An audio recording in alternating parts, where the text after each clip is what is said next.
Hi. How's it going? Good, you? Good. Quantum Musings today. Yes.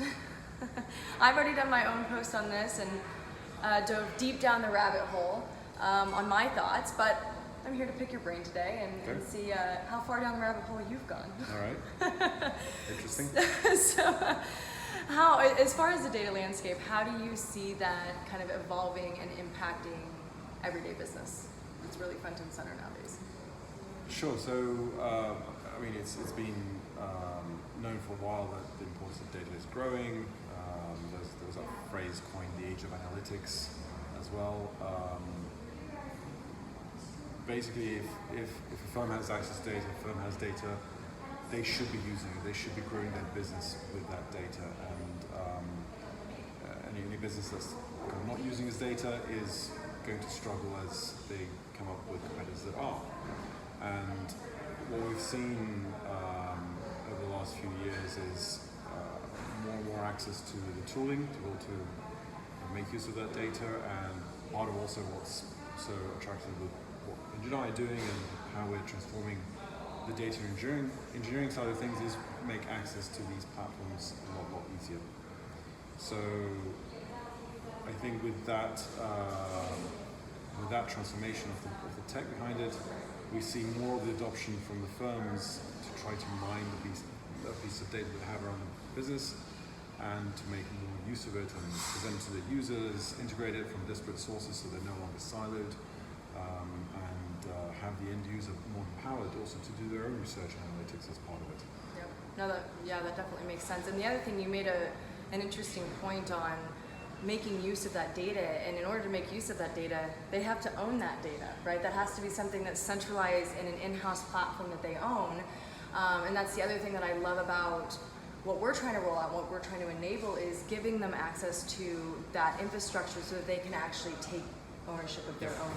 Keep it within their own walls and not have the ingress and egress discussions with some other vendor. Which end up being so costly. Yeah, and also who actually owns the data, who can make use of it,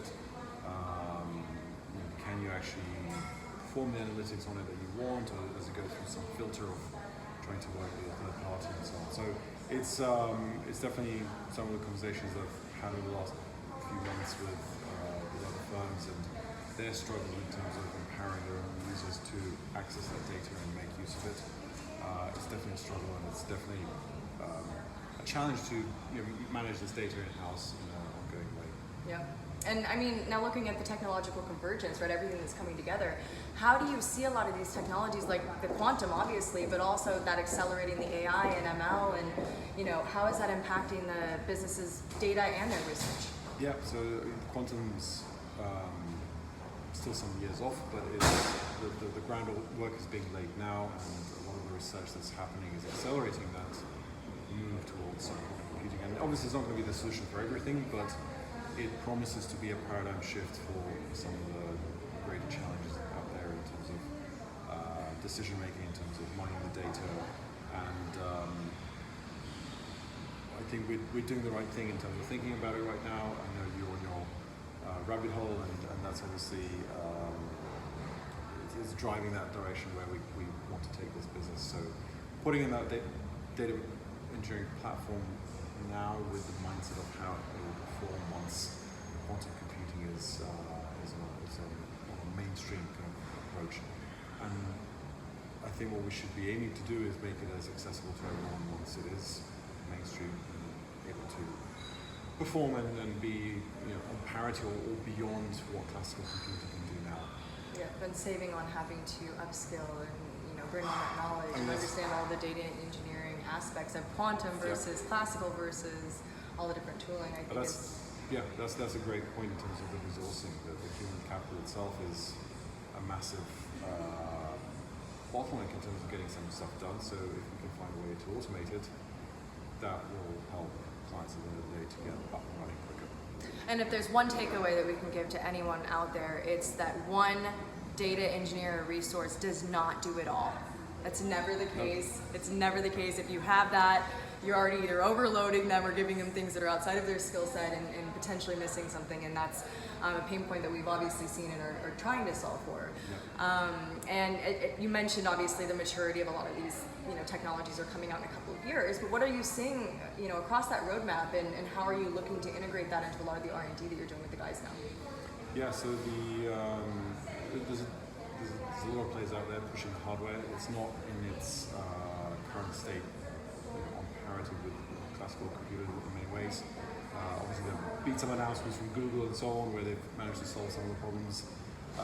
But what we're really looking for is that development of the qubit processor that can handle some of the current problems in a meaningful way, and that's probably 2-3 years away. I mean, there's IBM working on their Condor processor, as you know, and that's slated for 2023, I believe. That's deemed to be the first step in terms of that advantage over the classical computing. But as we all see, I think more acceleration. There's new developments happening pretty much every other week. So what we'd like to do is make sure that roadmap is folding into our own roadmap of trying to enable end users to work with data engineering in a meaningful way and an efficient way without having to, as you say, hire a whole bunch of people. Yeah. So if we can accelerate that and replace some of the mundane tasks with getting stuff up and running in a matter of minutes, that's perfect. And as quantum folds in, that becomes part of our roadmap as it evolves. Yeah.